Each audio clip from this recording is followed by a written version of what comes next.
Hello, we are back for another episode of the Rookieville podcast presented by Ballsville. I am your host, JoJo, joined by my partner in crime, Tennessee Nick. How's it going, man? We're pulling double duty tonight, man. Yeah, I know. If you guys are watching and haven't checked out the Ballsville podcast, you guys should tune into that. It was pretty exciting. But yeah, doing really good. Getting excited for the draft next week. How are you doing? I was just about to bring that up. Yeah, man, we got, 8 days left now? 8 days? Yeah. Well, I guess 7 because it. Oh, 7. Yeah, all right. Yeah, that's true. Yeah, the first draft would have definitely started by now.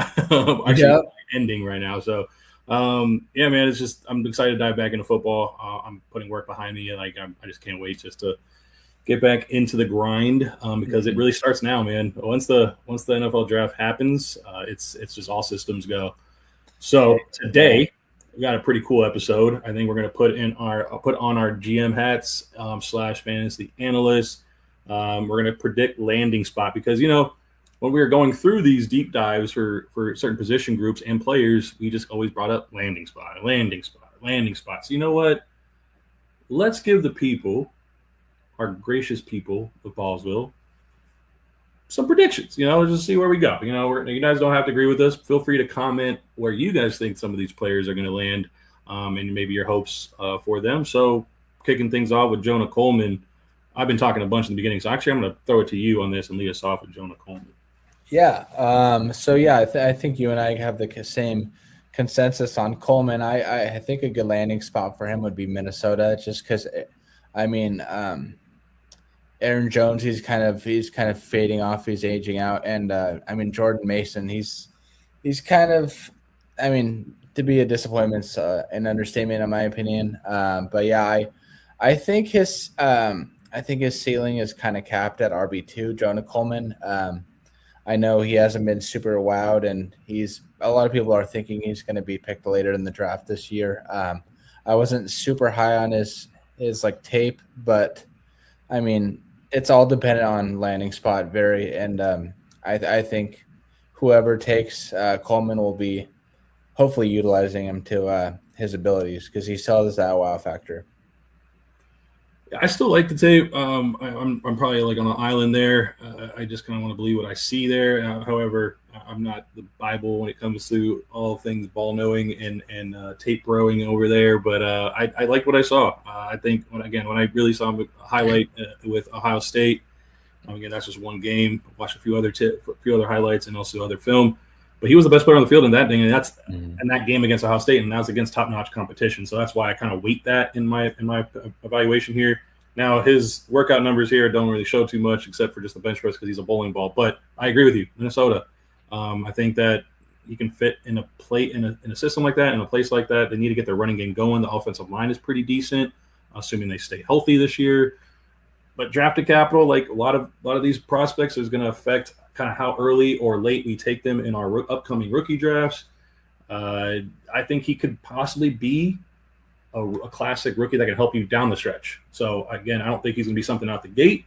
But on a team like Minnesota, when they have a couple incumbents there, I don't think there's any world beaters on that kind of offense where he can help you down the stretch, maybe if an injury or just flat out the opportunities he does get, he might shine. And then, hey, depending on where they're at in the division race, maybe he just gives us fantasy juice towards the end of the season. So I think I put a note here on our sheet here is maybe he could be like a Scatabo of this draft because, he was a day 3 pick, but he had a much higher pedigree because he was the number 2 back in all college football last year. He was not that. But again, that's just kind of where I see this player. Yeah, no, I'll definitely agree to that. Moving on, we got your boy Eli Stowers, my boy, but I won't flatter him right off the bat. I'll let you tackle this one. Yeah, thrown to me. But I think we also have a consensus on this one too, just because I think we can't get away from Sean Payton and what he did with an athletic tight end in the past. I mean, you guys all know this, Ballsville. I mean, who was the tight end that Sean Payton had in New Orleans? A very athletic tight end out of Miami, Jimmy Graham, right? So that's what I put on there as far as his role as a potential starter because there's obviously a need there, a fit, and Sean Payton's been looking for that joker, right? That position on offense where he can move him around the offense. Definitely a motion move tight end. My biggest thing here on year one fantasy outlook was Jimmy Graham at Sean Payton, anyone, right? So playmaker to elevate the offense, and we want fantasy production, and he's the bill. He fits the bill for a receiving tight end for fantasy production. Yeah, absolutely. I think you nailed it on the coffin. If these images to the right, his scores, if they don't wow to any of you, I'd be surprised. Look at the percentiles. Yeah, this guy is a freak, and he won't be put on the field to primarily block. I'll tell you that. I think my comp for him is Harold Fannin Jr. I think he's gonna be a star right out the gate. I think he has a little bit more of attention on scouts than Harold Fannin did, just based on where he played. I know Vanderbilt is a little lower tier in the SEC, but Bowling Green for Harold Fannin, it's kind of a under the radar school. But I think this guy, he could definitely be a tight end one in Denver. I think he'll beat out Evan Ingram for that position. Vandy is SEC, right? Yep, exactly. So he played against. He was just a guy on Vandy. Obviously, Yeah. This last year, Diego Pavia was his number one target, but he does have to go to the right team. Yeah. My red flags on him was exactly what you said. But again, we don't care about this part in fantasy. But he's not a complete tight end. He is literally a one-dimensional. If they use him in this role, we care about that stuff for fantasy production. So again, but he has to go to the right team. Mm-hmm. Exactly. I think there's a lot. Opposite of a lot. There's very scarce teams that are really in desperate need of tight ends. So I think. Can you think of another one? One comes to mind. So let's give him. We both kind of were consensus on the first two guys. So I'm going to give another name that can definitely use a tight end, but I don't know if they kind of use a tight end in a more traditional way. But there is a need. Is Houston. They don't really have a world beater there either. I'm not big on Dalton Schultz. I think he can be overtaken by an athletic guy who can give CJ Stroud another weapon in the middle. He needs the middle of the field because they got the outsides covered with these 2 6'4" receivers. Yeah, so someone that can get in them, stretch the middle of the field.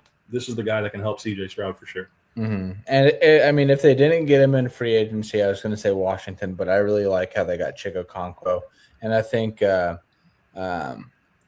Do you think the Senator was going to try to get a couple, get some more run this year? Maybe I'm blanking on his name, but I think that tight end and Washington has another year in Ben Sinnott, right? No, you're talking about Zach Ertz. Zach Ertz. Yeah, if he comes back healthy enough, yeah. They still love him, yeah, for sure. Exactly. So next guy we got is Ty Simpson, and I think the consensus, the most logical spot for this guy is Pittsburgh. I think he'll definitely beat out Will Howard if it's a battle. If Rodgers doesn't play there or if he retires, I do think the logical thing to do is not throw him into a Justin Fields type situation where they start him right off the bat. How Chicago did that for Fields when he got into the league. I think he needs at least half a year to sit under the quarterback one and watch and learn and just mature.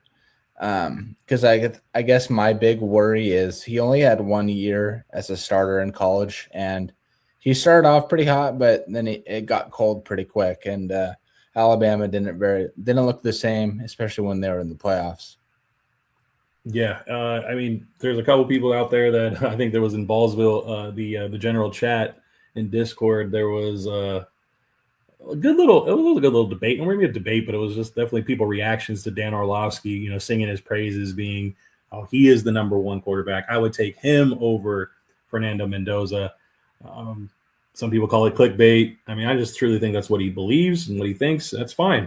When the first part of the season, if this is what you're getting, there is a lot on tape where he perceived actually in that 6, 7, 8 weeks. I think it was more like 7, 8 weeks in the season. He was probably thought of as the number one quarterback. To be honest, I mean, he was lighting the world on fire.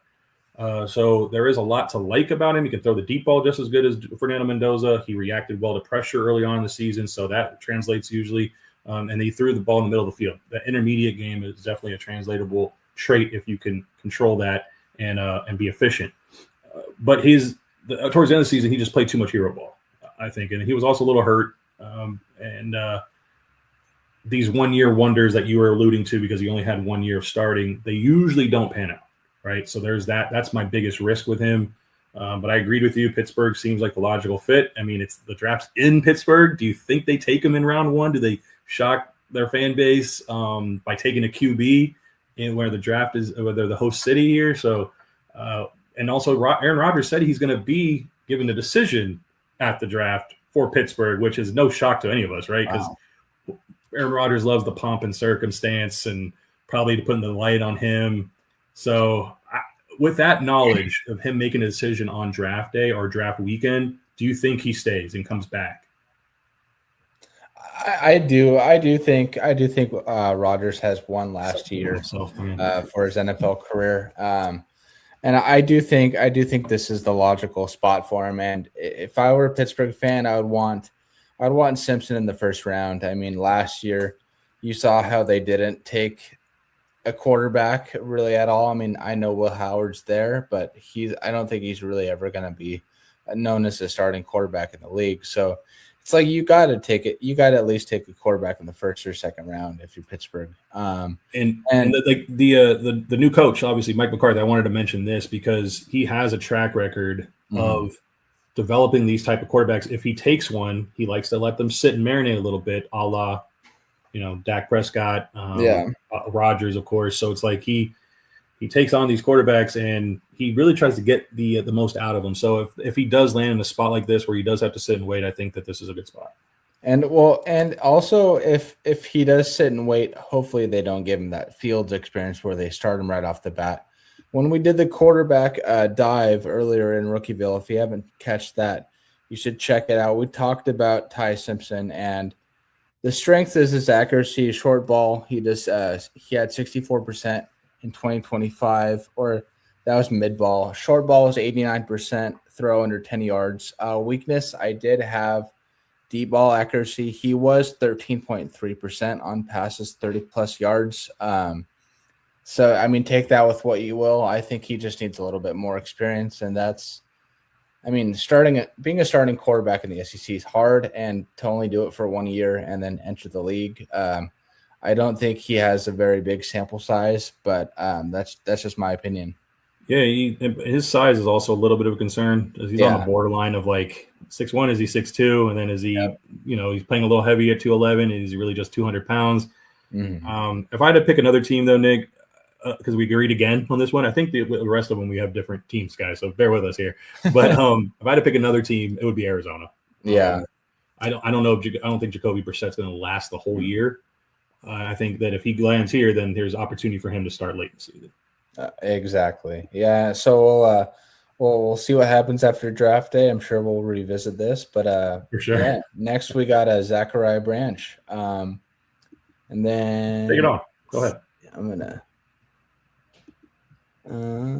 So yeah, for Zachariah Branch, I said a good landing spot for him would be Miami Dolphins. He's kind of a short route god and speed demon. I think he'd be a good complement to Malik Willis over there as quarterback one in Miami. I'm a little bit shocked that they didn't bring any wide receivers in free agency or trades. So they got to at least take one or two wide receivers, in my opinion. He's not the biggest guy. I mean, 5'9", 177.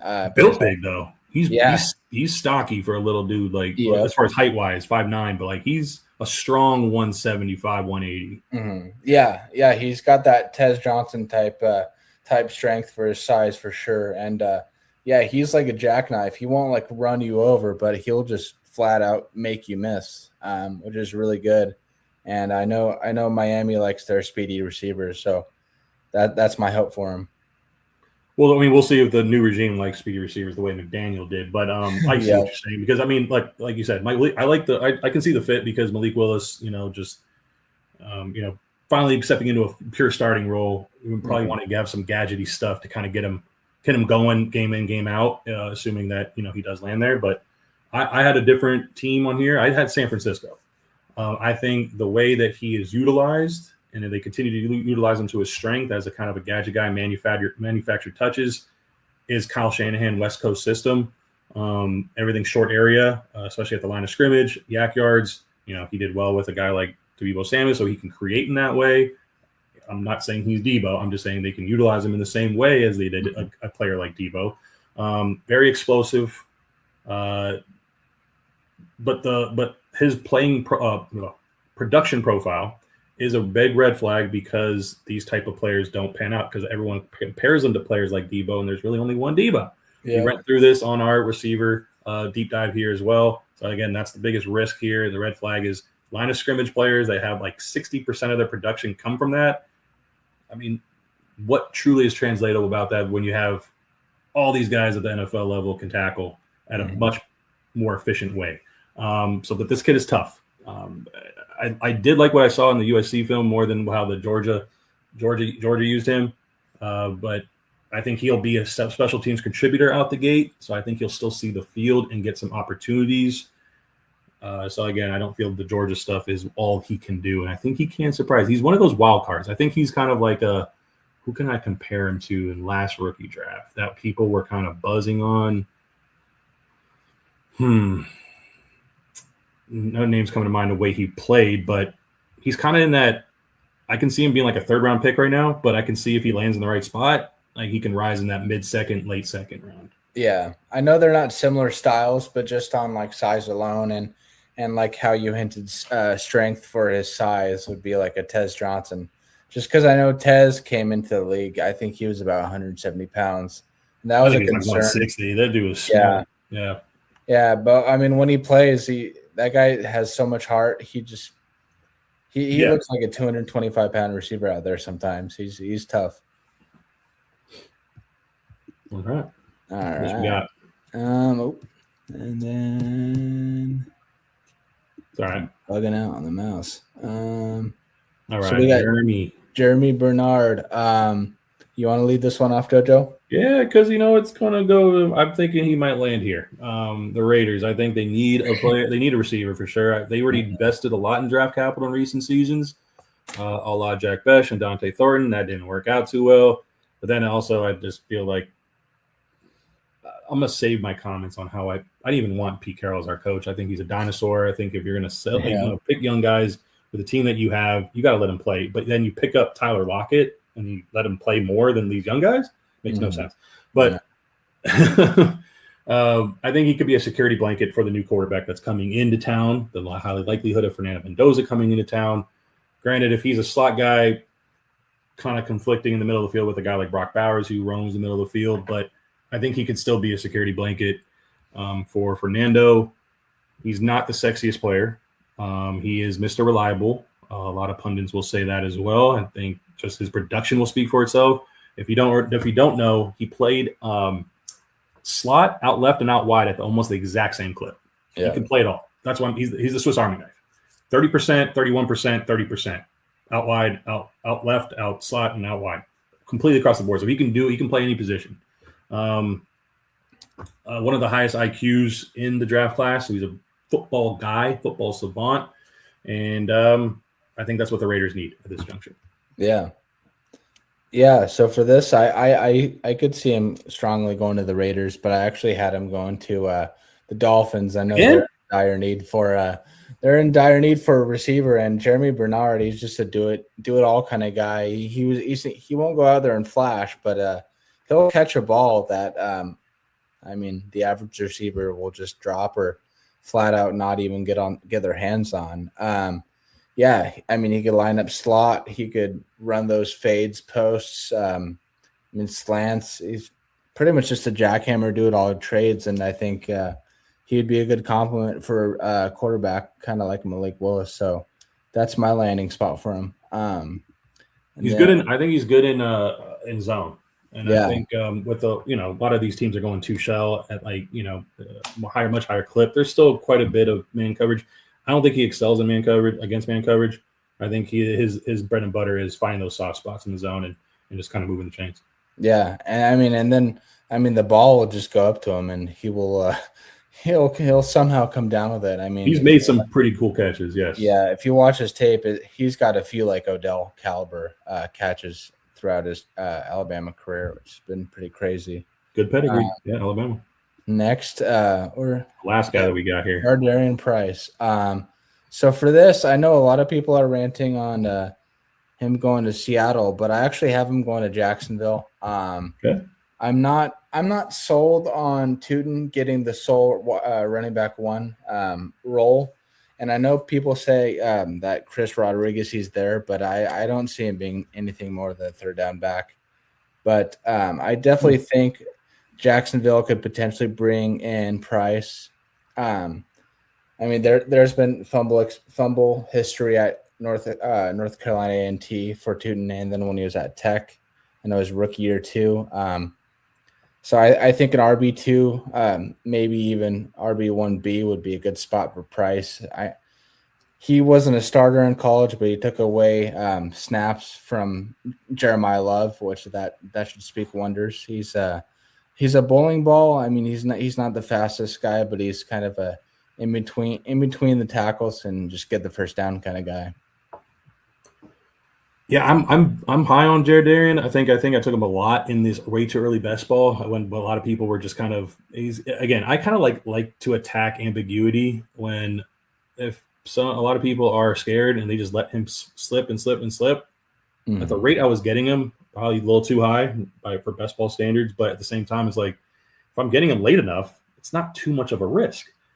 So I'm hoping he lands in a spot where I have him. Your Seattle Seahawks. I don't think they'll do it in the first round, though. I think this is more of a second round pick. I think around 60. What do you guys have? 64, 66, whatever it is? I mean, somewhere around there. Yeah, because 32 teams, right? And the compensatory whatever it is. Yeah. So, 64, I think it would be ideal, 32. But that's kind of where I see him going. I think he fits right in. I think he gets all the work until Sharps returns. I think he's good enough to surpass what they brought in, like an Emmanuel Wilson, George Holani that they already had. I think he's good enough to overtake him. I just don't know if he's for real, which again, I still caution myself because he only showed flashes because he wasn't even have a full workload, limited receiving workload too. I think he only totaled 15 receptions his entire career in Notre Dame, but there was Jeremiah Love there. So I don't know if he can. I think it's more of a thing that he just wasn't asked to do it. I'm going to bet on that until I further notice that I think he can catch the ball. He doesn't seem like a guy who has block hands. Yeah. I think that he also would, if they're going to Seattle, he would excel because of a zone-heavy scheme that they employ and fresh tires. The guy doesn't have a lot of tread on those tires right now, so I think it's a good fit. Yeah, I definitely wouldn't be upset if Seattle drafted him. I know you could. He can return kicks. Yeah.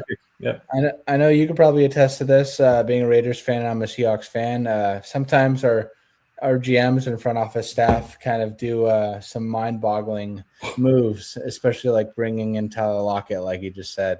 That seemed just like a Pete Carroll decision.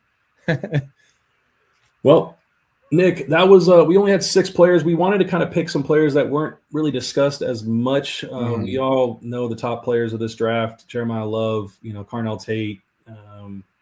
Obviously, the other receivers, Jordan Tyson and Mekhi Lemon, Kenyon Sadiq.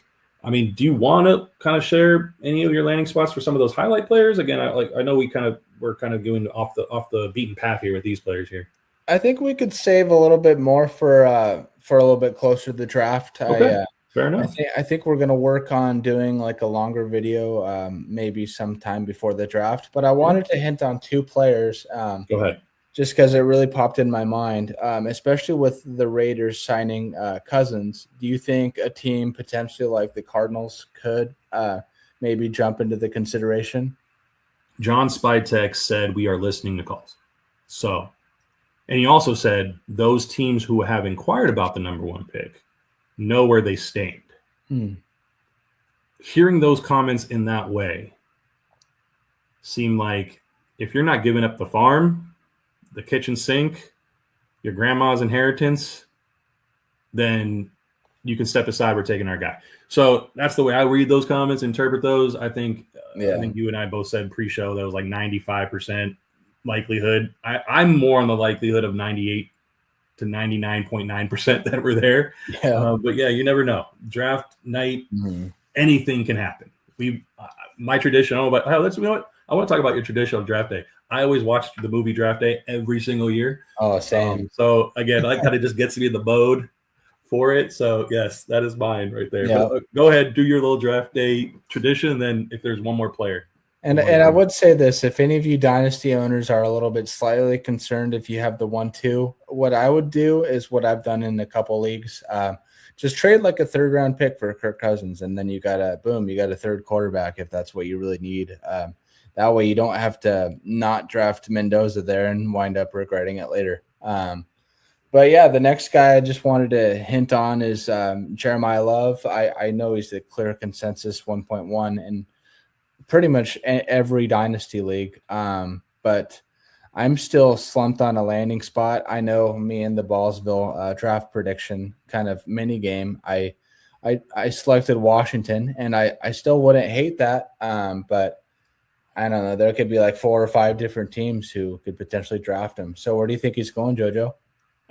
Since you're alluding to your draft prediction from the mini game, and by the way, we want to give a shout out to that mini game. So if you haven't got into the Ballsville draft prediction mini game, do so by going to Discord, finding out our link. You can always message one of the mods or other managers there. We'll get you the link and get you into that mini game.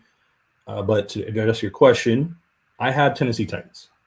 I think he's going 104.